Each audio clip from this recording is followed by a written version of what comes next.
नमस्कार दोस्तों। डेट आज की 1 नवंबर 2024 है। स्वागत है आपका एटोएल डिस्कशन में। उम्मीद है कि आपकी जो दिवाली है बहुत बढ़िया रही होगी, खूब आपने एंजॉय किया। फेस्टिवल्स को देखो एंजॉय हमेशा करना चाहिए, लेकिन देखो ये जो सीज़न होता है ना नवंबर दिसंबर का, ये इस फेस्टिव सीज़न के कारण पढ़ाई में बहुत सारे बच्चों का ना ब्रेक आ जाता है। तो कुछ भी हो जाए आप अपनी कंसिस्टेंसी ब्रेक मत होने देना। एक दो दिनों की बात अलग होती है, लेकिन वैसे कंसिस्टेंसी आपकी टूटनी नहीं चाहिए। एक बार कंसिस्टेंसी टूट जाती है ना, दोबारा पढ़ाई को ट्रैक पे लाना कई बार डिफिकल्ट हो जाता है। तो 1 नवंबर 2024 आज देखो द हिंदू तो आया नहीं, आज की छुट्टी है, लेकिन 2 आर्टिकल्स हम अलग अलग न्यूज़पेपर से डिस्कस करेंगे और 2 कल के जो हमारे बाकी हैं उनको भी डिस्कस करेंगे। टोटल 4 इश्यूज आज हम डिस्कस करेंगे। सबसे पहले आर्टिकल हम डिस्कस करेंगे इंडियन एक्सप्रेस का चाइल्ड मैरिज से संबंधित। दूसरा आर्टिकल फिर हम डिस्कस करेंगे केसेस की पेंडेंसी से संबंधित, द हिंदू का है कल का। और फिर तीसरे नंबर पे सरदार पटेल से संबंधित आर्टिकल डिस्कस करेंगे। कल 31 अक्टूबर उनका बर्थ एनिवर्सरी थी। फिर चौथा आर्टिकल हम डिस्कस करेंगे टॉक्सिक वर्क कल्चर से संबंधित। ये भी अच्छा आर्टिकल है, इसमें अच्छे पॉइंट्स हैं। तो चलिए डिस्कशन स्टार्ट करते हैं, लेकिन स्टार्ट करने से पहले कोट भी देख लीजिए। Life can only be understood backwards but it must be lived forwards.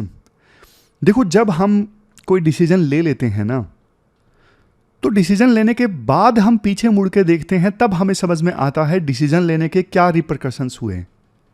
Past में हमारे साथ जो भी इवेंट्स हुई हैं ना, उनके बेस पे उनके बारे में सोचने से हमें समझ में आता है, एक्सपीरियंस से हम सीखते हैं क्या हुआ हमारे साथ में और हमने जो डिसीजन लिए थे उसका क्या इम्पैक्ट हुआ। लेकिन देखो इस वजह से ना हमें डिसीजन लेने से डरना नहीं चाहिए। हमें हमारे पास ना हमेशा रिस्क एपिटाइट होनी चाहिए, करेज होनी चाहिए, अपने ऊपर भरोसा, अपने ऊपर ट्रस्ट होना चाहिए। देखो बहुत सारे लोग ऐसे हैं प्रोक्रास्टिनेशन की वजह से ना डिसीजंस ले ही नहीं पाते, मतलब कोई भी डिसीजन नहीं ले पाते, सोचते ही रह जाते हैं और उस वजह से कई बार ज़्यादा नुकसान हो जाता है। तो बात यह है, लाइफ हमें हमेशा ना फॉरवर्ड जीनी चाहिए। क्या होगा ये हमारे हाथ में नहीं होता, हम अपनी तरफ से बेस्ट कोशिश कर सकते हैं, लेकिन जब हो जाएगा तब हम रिफ्लेक्ट करेंगे कि हमारे साथ क्या हुआ, तब हमें समझ में आएगा अच्छा ये हुआ। तो ये कोट है, थोड़ा फिलोसफिकल कोट है, पूछा जा सकता है तो आप एग्जाम्पल के साथ बता सकते हो। अब चलिए डिस्कशन स्टार्ट करते हैं। इसके बाद नेक्स्ट आर्टिकल देखो, सुप्रीम कोर्ट का ना चाइल्ड मैरिजेस से संबंधित एक इंपॉर्टेंट जजमेंट आया है, इस इशू से संबंधित है। आप ना सिलेबस में जीएस पेपर सेकंड के इस टॉपिक से आर्टिकल को रिलेट कर सकते हो। जजमेंट का नाम क्या है? जजमेंट का नाम है society for enlightenment and voluntary action versus union of India. जजमेंट क्या है वो मैं आपको बताता हूं, बट अभी तक देखो हमारे देश में ना चाइल्ड मैरिजेस को रोकने के लिए सरकार की अप्रोच क्या रही है? सरकार की अप्रोच रही है प्रिवेंशन, और अब सरकार प्रोसिक्यूशन पर भी फोकस करने लगी है, यानी जो चाइल्ड मैरिजेस को प्रमोट करता है उसको सजा दो सख्त से सख्त। जैसे असम में एक केस सामने आया था, मास अरेस्ट, मतलब बड़े पैमाने पे अरेस्ट देखने को मिला था असम में, उन केसेस में मैन का जिसमें वाइफ जो थी वो माइनर्स थी। वैसे एक चीज आपको बताऊं, चाइल्ड मैरिजेस की संख्या कम हो रही है। नेशनल फैमिली हेल्थ सर्वे का डेटा है 2005 में, देखो 2005 में 20 से लेके 24 साल की लड़कियों से पूछा गया कि आपकी शादी कब हुई, तो उसमें से देखो 47.4% ने बोला कि हमारी शादी 18 से पहले हो गई थी। फिर 2016 में 20 से 24 के एज ग्रुप के बीच की लड़कियों से पूछा गया, तो उसमें से 26.8% ने बोला कि हमारी शादी 18 से पहले हो गई थी। फिर 2021 में सेम एज ग्रुप में महिलाओं से पूछा गया, तो उसमें से 23.3% ने बोला कि हाँ हमारी शादी 18 से पहले हो गई थी। मतलब परसेंटेज तो लगातार कम हो रहा है, लेकिन अभी भी देखो जो एसडीजी गोल है कि 2030 तक हमें चाइल्ड मैरिज पूरी तरह से खत्म करना है, उस गोल को अचीव करने की दिशा में हम आगे नहीं बढ़ रहे हैं। मतलब 2030 तक चाइल्ड मैरिजेस खत्म नहीं होंगी। चाइल्ड मैरिजेस को रोकने के लिए देखो 2006 का एक एक्ट है, prohibition of child marriage act 2006। इसमें डेफिनेशन बताई गई है। चाइल्ड मैरिज की डेफिनेशन क्या है? देखो हस्बैंड की जो लीगल एज है ना शादी के लिए वो 21 है, और वाइफ की शादी करने के लिए लीगल एज है 18।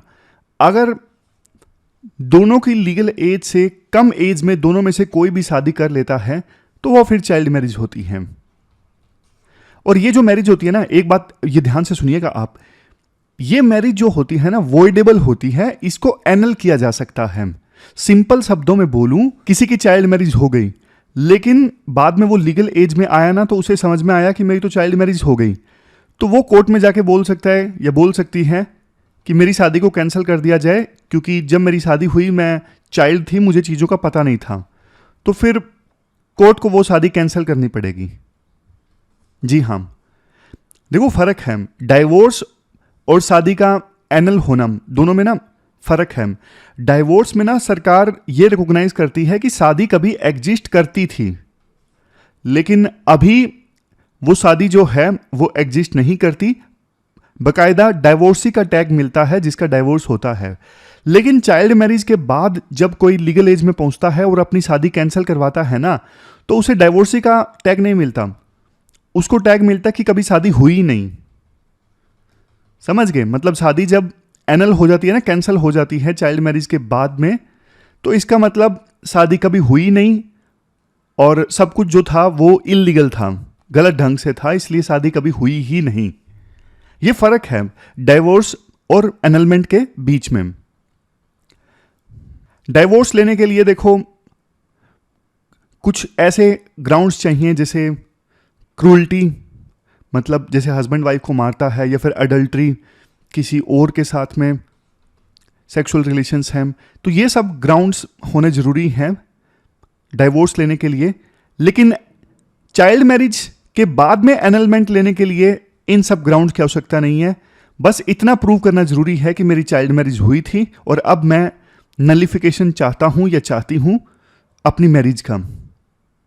इवन देखो prohibition of child marriage act में ये भी प्रोविजन किया गया है कि चाइल्ड मैरिज जब कैंसिल होती है ना, एनलमेंट होता है, तो फिर वो सारी मेंटेनेंस देना पड़ता है और गिफ्ट वगैरह जो दिए गए थे शादी के समय वो सारे लुटाने पड़ते हैं। मतलब काफ़ी कुछ प्रोविजंस हैं चाइल्ड मैरिज कैंसिल होने के बाद में। इसके बाद राइटर देखो एक इंपॉर्टेंट पॉइंट हाईलाइट करते हैं, जो पीसीएमए एक्ट है ना 2006 का, इसमें ये प्रोविजन है अगर कोई भी चाइल्ड मैरिज को परफॉर्म करता है, प्रमोट करता है, तो ये सब एक क्रिमिनल ऑफेंस है। तो दिक्कत जानते हो क्या आती है? दिक्कत ये आती है, मान लीजिए कोई लड़की है प्रिया, उसकी चाइल्ड मैरिज हो गई थी 17 साल की एज में, अब उसकी एज हो गई है 21, फॉर एग्जाम्पल हाइपोथेटिकल सिचुएशन है। अब वो अपनी शादी को कैंसिल करवाना चाहती है। अब देखो शादी को कैंसिल करवाएगी तो पता लग जाएगा कानून को कि चाइल्ड मैरिज हुई थी, तो फिर ना केस में हस्बैंड, पूरे परिवार के लोग, लड़की के परिवार के लोग, इन-लॉज, सबके ऊपर केस दर्ज होता है, तो सारे ही जेल के अंदर चले जाएंगे। तो फिर प्रिया का सपोर्ट सिस्टम क्या होगा? इंडिपेंडेंट सर्वाइव करना मुश्किल हो जाएगा। यहां पे सरकार की तरफ से ना रिलीफ की आवश्यकता होती है। इसीलिए तो शुरुआत में मैंने आपको बोला कि अभी चाइल्ड मैरिज को रोकने के लिए सरकार का फोकस किस पे होता है? पहली चीज प्रिवेंशन और दूसरा प्रोसिक्यूशन।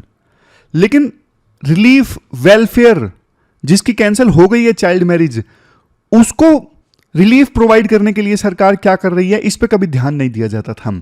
लेकिन अब सुप्रीम कोर्ट की जो जजमेंट आई है ना, उसमें रिलीफ की बात की गई है, जो लास्ट में मैं आपको बताऊंगा भी।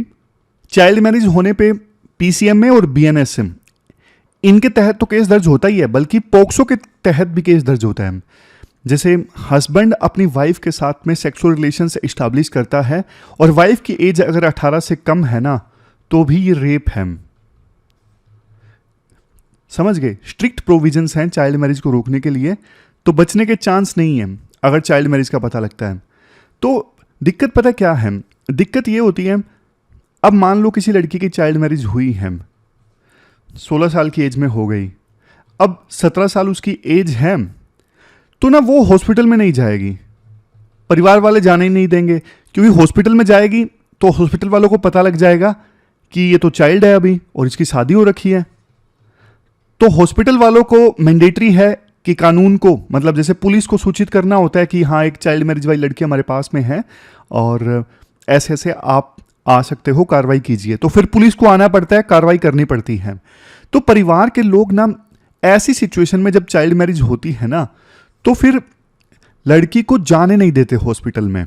तो ऐसी सिचुएशन में जो लड़की है वो अपने हेल्थ राइट्स और रिप्रोडक्टिव राइट्स से भी वंचित रह जाती है। और एक दूसरा केस भी है, ये तो चलो अरेंज्ड मैरिज की हमने बात की, एक होता है self initiated marriage. Self initiated marriage, self initiated marriage में क्या होता है, मान लो लड़की की एज ना 17 से कम है और 18 से कम है, तो ना ऐसी सिचुएशन में अब कई बार ना लड़की भाग जाती है, घर छोड़ के भाग जाती है, शादी कर लेती है। बहुत बार देखो ऐसा इसलिए होता है, लड़की का आरोप होता है कि मेरे घर वाले ना जबरदस्ती शादी करवा रहे थे, इसलिए मुझे भागना पड़ा घर छोड़ के। या कई बार लड़की अब्यूज का आरोप लगाती है, मतलब मारा पीटा जा रहा था, नेग्लेक्ट हो रहा था मेरा बहुत ज़्यादा, और ज़बरदस्ती शादी करवाई जा रही थी, इसलिए मैं घर छोड़ के किसी के साथ भाग गई। तो ऐसी सिचुएशन में जब ये सेल्फ इनिशिएटेड मैरिजेज होती है ना, सेल्फ इनिशिएटेड मैरिजेज में लड़की बल्कि ज़्यादा आरोप लगाती है अपने जो फैमिली मेंबर्स हैं उनके ऊपर, as comparison to arranged marriages. Arranged marriages में लड़की आरोप नहीं लगाती, मतलब कम लगाती है। ज़्यादा सेल्फ इनिशिएटेड मैरिजेज में, खुद से मैरिज की भाग के, उसमें लड़की जो है फैमिली मेंबर्स के ऊपर ज़्यादा आरोप लगाती है। चलो ये तो कुछ फैक्ट्स हमने डिस्कस कर लिए। अब देखो जजमेंट जो शुरुआत में मैंने आपको बताई थी ना, जजमेंट का नाम एक बार मैं फिर से आपको बता देता हूं। ये जो अभी सुप्रीम कोर्ट की जजमेंट आई, society for enlightenment and voluntary action versus union of India, इस केस में ना सुप्रीम कोर्ट ने ये बोला, देखो जो चाइल्ड मैरिजेस के पीड़ित हैं ना, उनको skill development, vocational training, economic stability, ये सब सुविधाएं दी जाएं अगर वो चाइल्ड मैरिज छोड़ते हैं तो। मतलब जिन्होंने अपनी चाइल्ड मैरिज को कैंसिल करवा दिया, तो उनको इस प्रकार की स्कीम का लाभ मिलना चाहिए कि वो इकोनॉमिकली स्टेबल हो सकें, उनको कोई स्किल सिखाई जाए, कोई वोकेशनल ट्रेनिंग दी जाए, उनका रिहैबिलिटेशन भी होना चाहिए। अगर पॉसिबल हो तो कोई विक्टिम कंपनसेशन स्कीम के तहत उनको कंपनसेशन भी दी जाए। एक फॉलोअप कॉल भी अथॉरिटीज़ की तरफ से होनी चाहिए कि ऐसा तो नहीं कि अब लड़की ने शादी कैंसिल करवा ली तो अब परिवार के लोग तंग कर रहे हैं, मतलब वो इंटीग्रेट हुई है दोबारा से फैमिली में या नहीं हुई है, ये सब चेक करने के लिए एक फॉलोअप कॉल भी होना चाहिए। तो सुप्रीम कोर्ट ने बोला ऐसी स्कीम एक सरकार लॉन्च करे ताकि चाइल्ड मैरिजेस को रोकने के लिए प्रिवेंशन और प्रोसिक्यूशन के अलावा हम कंपनसेशन, वेलफेयर, इन चीज़ों पर भी ध्यान दें। अच्छा, एक और पॉइंट है, होता क्या है, राइटर बोलते हैं कि ना कुछ जो लड़कियां हैं ना जिनकी चाइल्ड मैरिज हो जाती हैं, अब बाद में ना वो चाइल्ड मैरिज कैंसिल तो नहीं करवाना चाहती, लेकिन अगर उनको अपने अधिकारों का पता हो ना कि मैं चाहूं तो शादी कैंसिल करवा सकती हूं, तो भी फिर वो लड़की इंपावर होती है। समझे पॉइंट को? उसको अपने राइट पता है कि मैं चाहूं तो कैंसिल करवा सकती हूं, मैं चाहूं तो ये सब मेरे राइट्स हैं, मैं इनका लाभ उठा सकती हूं पीसीएमए एक्ट 2006 के तहत। तो भी फिर वो लड़की ना शादी में फिर ज़्यादा इंपावर्ड फील करेगी कि मुझे अपने राइट्स पता हैं। तो ये भी एक अच्छी चीज़ है। तो ये पूरा आर्टिकल हमने डिस्कस किया चाइल्ड मैरिजेज से संबंधित। चलते हैं आगे। इसके बाद नेक्स्ट आर्टिकल देखो, जुडिशरी में ना केसेस की पेंडेंसी से संबंधित है। आप सिलेबस में जीएस पेपर सेकंड के इस टॉपिक से आर्टिकल को रिलेट कर सकते हो। क्या कंटेस्ट है? हाल ही में देखो 2 दिनों की ना एक national conference of district judiciary organise हुई थी, जिसको सुप्रीम कोर्ट ऑफ इंडिया के द्वारा ऑर्गेनाइज किया गया था। और इस कॉन्फ्रेंस को अटेंड करने के लिए आई हमारी राष्ट्रपति द्रौपदी मुर्मू जी, जिसमें राष्ट्रपति जी ने बोला कि हमारे देश में जो जुडिशियल एडजमेंट्स का कल्चर है वो देखो ख़त्म होना चाहिए। हमारे देश में आज के समय में 5 करोड़ से ज़्यादा केसेस पेंडिंग हैं, सालों साल लग जाते हैं नॉर्मल मामलों में भी, बिल्कुल सिंपल मामलों में भी जजमेंट आने में। और देखो बहुत सारे गांव के लोग तो ऐसे हैं, वो वर्षों वर्ष तक चुपचाप इनजस्टिस सफ़र करते रहेंगे लेकिन कोर्ट में नहीं जाएंगे। क्यों? क्योंकि उन्हें लगता है कोर्ट में जाएंगे तो बल्कि और भी ज़्यादा नुकसान होगा। देखो ये आलम है। देखो जब ब्रिटिश रूल था या फिर तुरंत जब देश आज़ाद हुआ ना, तो हमारे देश में एक तरफ सिविल कोर्ट्स थी, सिविल मामलों की सुनवाई करने के लिए, जैसे प्रॉपर्टी रिलेटेड डिस्प्यूट्स हैं, क्रिमिनल कोर्ट्स थी, क्रिमिनल कोर्ट्स, जैसे कि देखो चोरी का मुकाबला नहीं, चोरी का मामला है, मर्डर का मामला है, इन सब मामलों की सुनवाई करने के लिए, फैसला देने के लिए तीसरे नंबर पे कॉन्स्टिट्यूशनल केसेस की सुनवाई करने के लिए हाई कोर्ट और सुप्रीम कोर्ट। देखो जो व्यवस्था ब्रिटिश ईरा में थी वही व्यवस्था आज भी हमारे देश में चल रही है, बदलाव नहीं आया है। हालांकि जब इमरजेंसी थी ना, तब 1976 में 42nd कॉन्स्टिट्यूशनल अमेंडमेंट आया और ट्रिब्यूनल सिस्टम हमारे देश में स्टार्ट हो गया। स्पेशल एक्सपर्टीज वाले मामलों की सुनवाई करने के लिए अलग से ट्रिब्यूनल्स बनाई गई, जैसे फॉर एग्जांपल इनकम टैक्स का मामला है या फिर इन्वायरमेंट का मामला है, नेशनल ग्रीन ट्रिब्यूनल जो है। तो ऐसे जो स्पेशलाइज्ड मैटर्स थे ना, उनकी सुनवाई करने के लिए अलग से ट्रिब्यूनल्स बनाई गई। ये सोचा गया था कि ये जो ट्रिब्यूनल होगी ये जल्दी जल्दी फैसला देगी, क्योंकि इसमें जो जजेस होंगे, जो मेंबर्स होंगे ट्रिब्यूनल में, वो एक्सपर्ट होंगे उस इशू से रिलेटेड। लेकिन देखो अब तो ट्रिब्यूनल्स के सामने भी बहुत सारे केसेस पेंडिंग हैं, वहां पर भी ऐसा नहीं है कि सिचुएशन बहुत अच्छी है। और कई बार क्या होता है, जब कोई ऐसा मामला आता है जनता का गुस्सा बहुत ज़्यादा भड़क जाता है, जैसे कोलकाता में अभी सामने आया था। कोलकाता में जो नर्स का रेप एंड मर्डर से संबंधित बहुत दुखद मामला सामने आया था, उसके बाद स्पेशल कोर्ट सेटअप कर दी गई। तो ऐसा ही होता है, जब ऐसा मामला सामने आता है ना सरकार के सामने जिसमें जनता बहुत ज़्यादा गुस्से में है, तो अलग से स्पेशल कोर्ट इस्टेब्लिश कर दी जाती है उस मामले की सुनवाई करने के लिए, ताकि फिक्स्ड और टाइम बाउंड मैनर में उस मामले से संबंधित फैसला आ सके।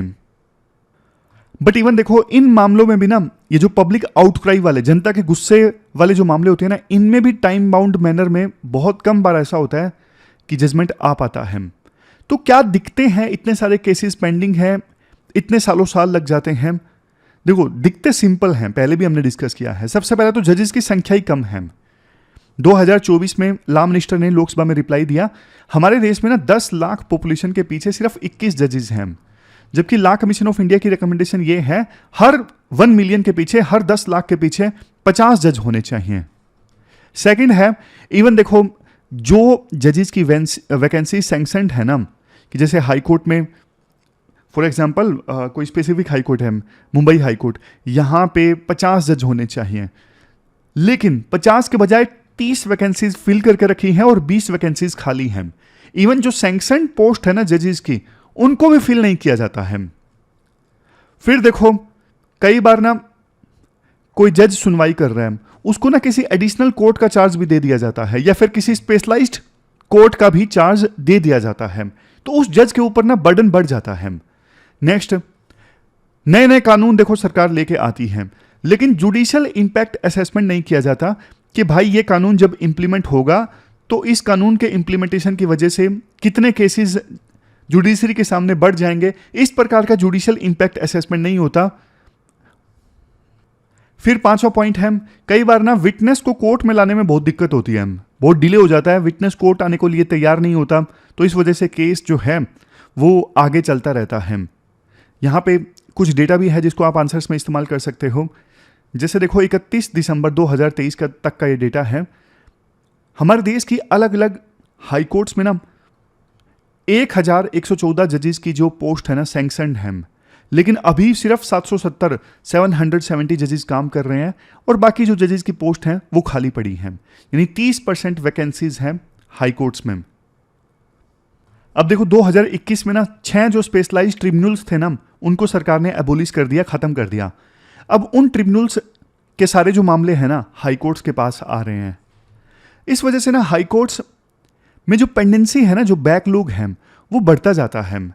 अब देखो एवरेज अगर निकालें तो 6 से 7 साल लगते हैं एक मामले में हाई कोर्ट का जजमेंट आने में। और बात करें सुप्रीम कोर्ट की, सुप्रीम कोर्ट में वैसे अभी 34 के 34 जजेस काम कर रहे हैं, लेकिन देखो सुप्रीम कोर्ट में मामले बहुत ज़्यादा जा रहे हैं। हाई कोर्ट ने कोई जजमेंट दिया, ज़्यादा चांस है कि हाई कोर्ट के जजमेंट के अगेंस्ट सुप्रीम कोर्ट में अपील फाइल की जाएगी। ओरिजिनल जुरिडिक्शन है सुप्रीम कोर्ट की अलग से, कई बार PIL और स्पेशल लीव पिटीशन डाल दी जाती है। तो इस वजह से ना सुप्रीम कोर्ट में भी केसेस की जो पेंडेंसी है ना वो बढ़ती जा रही है, जबकि सुप्रीम कोर्ट अगर कॉन्स्टिट्यूशनल मामलों पे ज़्यादा ध्यान दे तो ज़्यादा अच्छा है। कई बार ये मांग भी उठती है कि सुप्रीम कोर्ट के पास में इतनी पेंडेंसी है केसेस की अलग से सुप्रीम कोर्ट की एक कॉन्स्टिट्यूशनल बेंच होनी चाहिए जो सिर्फ कॉन्स्टिट्यूशनल मामलों को सुने, बाकी मामलों को ना सुने। इसके बाद राइटर बोलते हैं, देखो ये बात सच है, कई बार ना जजेस की हॉलीडेज की खबरें आती हैं, जैसे अभी भी समर वेकेशन लेते हैं जजेस, जैसे ब्रिटिश ईरा में चला करता था सिस्टम। लेकिन देखो वैसे अगर हम बात करें ना, ज़्यादातर जजेस जो हैं बल्कि ओवर टाइम करते हैं। आज के समय में ना एक मजिस्ट्रेट की दिनचर्या देखिए, रेगुलर अपना काम करना, फ्रेश केसेस की सुनवाई करना, मतलब फ्रेश केसेस का संज्ञान लेना, ट्रायल कंडक्ट करना, जजमेंट देना, जजमेंट लिखना और अरेस्ट से संबंधित केसेस को डील करना। प्राइवेट कंप्लेंट्स अलग से आती हैं जजेस के पास में, बेल रिलेटेड पिटीशंस अलग से आती हैं, और किसी दूसरी कोर्ट का चार्ज भी कई बार किसी जज को मिल जाता है।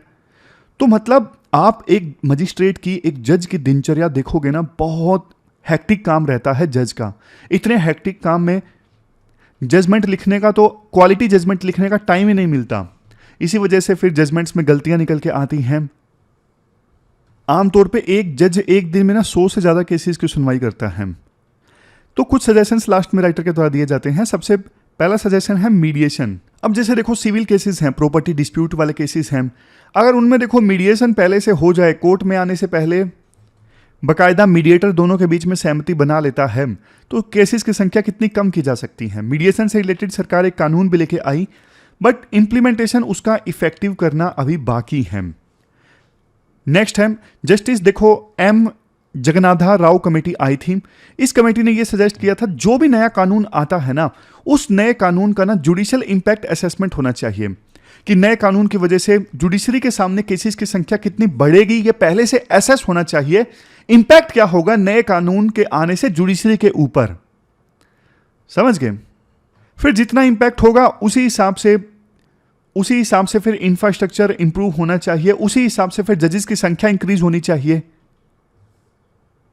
इवन देखो ये जो जुडिशियल इंपैक्ट असेसमेंट वाला कंसेप्ट है ना, इसकी तो सुप्रीम कोर्ट ने भी तारीफ की थी Salem advocate bar association versus union of India case में।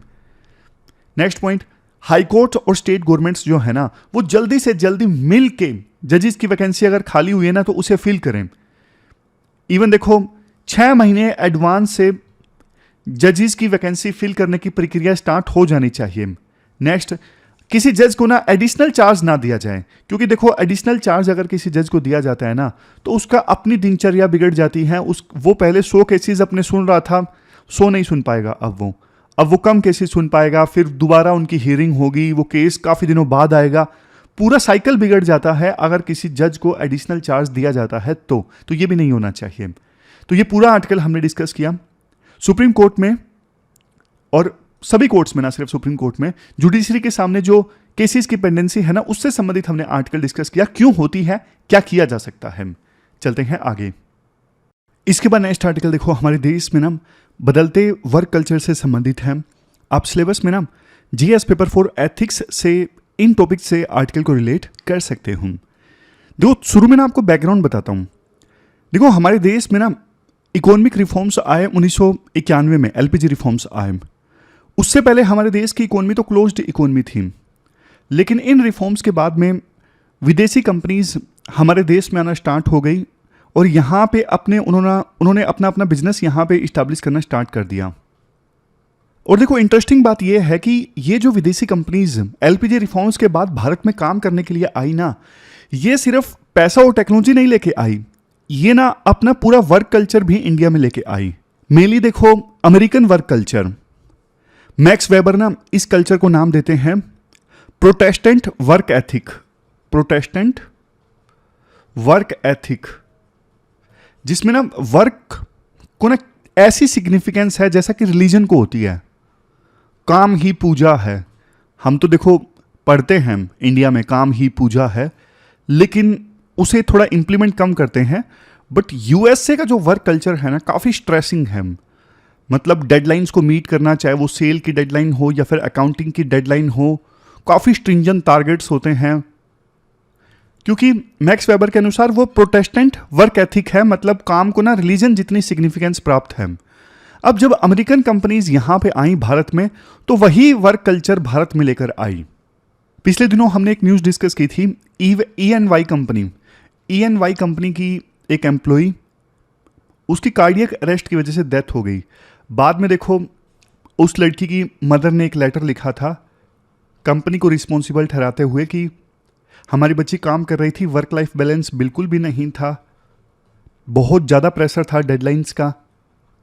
जब लेटर लिखा उस बच्ची की मदर ने डेथ के बाद में, तो एक और एम्प्लॉई जो रिजाइन दे चुका था इस ENY कंपनी से, उसने भी बताया कि यार मैंने इस कंपनी से ना इसीलिए रिजाइन दिया क्योंकि लाइफ बिल्कुल झंड हो चुकी थी और वर्क लाइफ बैलेंस बिल्कुल भी नहीं था, तो मजबूरी में मुझे अपनी जो जॉब थी उससे रिजाइन करना पड़ा। देखो वैसे ये कंपनीज जो है ना, ENY कंपनीज, माइक्रोसॉफ्ट, अमेजोन, ये नाम की मल्टीनेशनल कंपनीज हैं। अदरवाइज देखो इन कंपनीज की जो इंडिया ब्रांचेज होती है ना, इंडिया में इन कंपनीज की जो ब्रांचेज होती हैं, उनके पास कोई डिसीजन वगैरह लेने की क्षमता नहीं होती, बिल्कुल भी कोई कैपेबिलिटी नहीं होती। रियल डिसीजन जो लिए जाते हैं जहाँ की ये कंपनी होती है, फॉर एग्जांपल कंपनी US की है तो USA से ही मेजर डिसीजन लिए जाते हैं। तो ट्रू मायनों में ये MNC कंपनी है भी नहीं। मतलब मल्टीनेशनल कंपनी अगर कोई हो ना, तो उसकी दूसरे देश की जो ब्रांच होती है उस ब्रांच को ना कैपेबिलिटी होती है वो अपना लोकल फ्लेवर के हिसाब से वर्क कल्चर इंप्लीमेंट करे, लोकल सिचुएशन के हिसाब से डिसीजंस लें, लेकिन ऐसा नहीं होता। जो US का कल्चर है ना वही इम्पोज कर दिया जाता है हमारे देश में भी, अगर US की कंपनी है तो। लेकिन एक चीज़ मैं आपको बताता हूँ, देखो सिर्फ USA का जो वर्क कल्चर है ना वही एक डेवलपमेंट का मॉडल नहीं है। आप यूरोप के देशों को देखिए, जैसे जर्मनी जैसे देशों को देखिए, वहाँ पे कम वर्किंग आवर्स रहते हैं, लेकिन इन देशों ने भी अच्छा डेवलपमेंट किया है। तो ये कहना कि सिर्फ USA का वर्क कल्चर अपना के ही कोई देश तरक्की कर सकता है, ये बात बिल्कुल सच नहीं है। हमारे देश के संविधान में देखो आर्टिकल 21 है जिसमें right to life with dignity की बात की गई है। अब देखो इस राइट में ना वर्किंग कंडीशंस डिग्निफाइड होनी चाहिए, ये भी शामिल है। बट जब देखो पुणे वाली घटना हुई तो सच्चाई सामने आती है, कहां पे डिग्निफाइड वर्क कंडीशंस हैं, नहीं है। सरकार देखो इस चीज को रेगुलेट करने के लिए ना कुछ खास नहीं कर रही है, और एक रीजन भी है। रीजन क्या है? सरकार के सामने देखो हमेशा ना कंफ्यूजन रहता है। एक तरफ सरकार ना ज्यादा फॉरेन इन्वेस्टमेंट लाना चाहती है, दूसरी तरफ फॉरेन कंपटीशन में हमें सर्वाइव भी करना है। मतलब फॉरेन इन्वेस्टमेंट तभी आएंगे ना जब यहाँ पे वर्किंग कंडीशंस अच्छी होंगी, मतलब कंपनीज अच्छे से काम कर सके बिना किसी रोक टोक के, तभी इन्वेस्टमेंट आएगी, अदरवाइज क्यों आएगी। तीसरे नंबर पे स्ट्रॉन्ग लेबर लॉज। तीनों चीजें ना एक साथ सर्वाइव नहीं कर सकती। अगर लेबर लॉज स्ट्रॉन्ग होंगे तो फिर देखो विदेशी कंपनीज हो सकता है यहां पे ना आए। तो ये सरकार के सामने हमेशा कंफ्यूजन रहती है।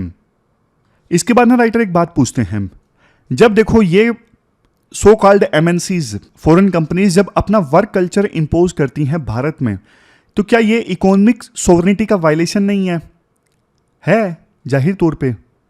और देखो इसका इंपैक्ट ना फेडरल स्ट्रक्चर पे भी पड़ता है। जैसे ये जो 4 बड़ी कंसल्टिंग फर्म है ना, ENY, KPMG, ये 4, अब इनको ना सरकार की तरफ से बहुत कॉन्ट्रैक्ट मिलते हैं। ना सिर्फ भारत सरकार इनको कॉन्ट्रैक्ट देती है, बल्कि राज्य सरकारें भी इनको कॉन्ट्रैक्ट देने लगे हैं। क्यों? क्योंकि भाई सीधी सी बात है, सबको इन्वेस्टमेंट चाहिए। जैसे साउथ इंडिया के राज्य हैं, वो ज़्यादा से ज़्यादा इन्वेस्टमेंट अट्रैक्ट करना चाहते हैं, तो वो इन फर्म्स को हायर करते हैं कि आप हमारे यहाँ पे गवर्नेंस थोड़ी इंप्रूव करवाइए ताकि ज़्यादा इन्वेस्टमेंट हमारे देश में आए। तो इन फर्म्स को ना इंडिया में बहुत कॉन्ट्रैक्ट मिलता है, लोकल फर्म्स को उतने कॉन्ट्रैक्ट नहीं मिल पाते बहुत बार। लास्ट में वे फॉरवर्ड में क्या कह सकते हो? वे फॉरवर्ड में देखो सिंपल आप ये बोलोगे, स्ट्रॉन्ग रेगुलेटरी मैकेनिज्म होना चाहिए वर्क कल्चर्स को रेगुलेट करने के लिए। ऐसा ना हो हरासमेंट हो एम्प्लॉयज़ को अब्यूज़ किया जाए। फिर नेक्स्ट, वर्किंग आवर्स लिमिट होने चाहिए। मेंटल हेल्थ को एड्रेस करने के लिए प्रोविजंस होने चाहिए। देश में कल्चरल सोवरेनिटी का प्रोटेक्शन होना चाहिए। लोकल एक्सपर्टीज़ को ज़्यादा प्रमोट किया जाए। जब अलग अलग सरकारें कॉन्ट्रैक्ट देती हैं ना, तो विदेशी कंपनीज को कंसीडर करने से पहले देसी कंपनीज को कंसीडर किया जाए। तो ये कुछ सजेशंस राइटर अपनी तरफ से देते हैं। इसके बाद नेक्स्ट आर्टिकल सरदार पटेल से संबंधित है, आयरन मैन ऑफ इंडिया। कल देखो इनकी बर्थ एनिवर्सरी थी, 31 अक्टूबर था कल नेशनल यूनिटी डे था। तो यूपीएससी जो क्वेश्चन पूछ सकती है सरदार पटेल से संबंधित, उसको डिस्कस कर लेते हैं। आप जीएस पेपर 1 के इस टॉपिक से आर्टिकल को रिलेट कर सकते हो। देखो, जो हमारे फ्रीडम फाइटर्स रहे हैं उनके बारे में यूपीएससी क्वेश्चन पूछ लेती है। जैसे मौलाना अबुल कलाम आज़ाद के बारे में यूपीएससी ने क्वेश्चन पूछा था 13-14 के आसपास।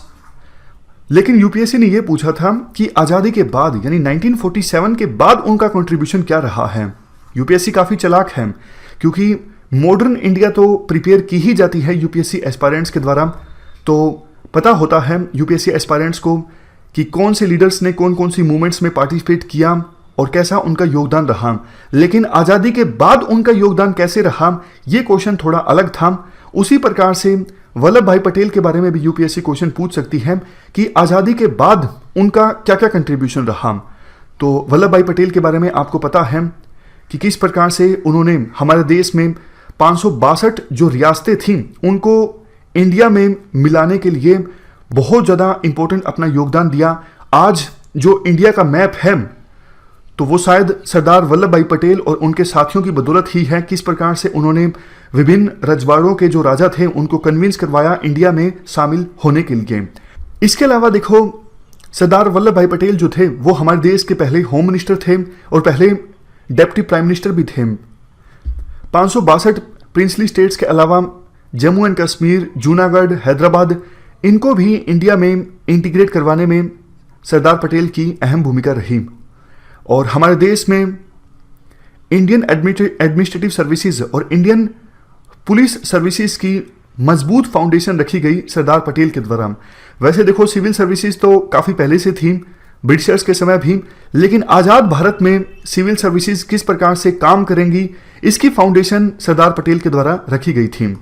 नेक्स्ट पॉइंट, सोमनाथ टेम्पल जो कि गुजरात में है, सौराष्ट्र में, इस मंदिर को रिस्टोर करवाने में पर्सनल इंटरेस्ट लिया गया सरदार पटेल के द्वारा। और 1947 में जब पाकिस्तान द्वारा सपोर्टेड कबीलाई इलाकों के लोगों ने अटैक किया था कश्मीर में, तो पाकिस्तान को मुंह तोड़ जवाब देने में भी पटेल ने अपना इंपॉर्टेंट रोल प्ले किया।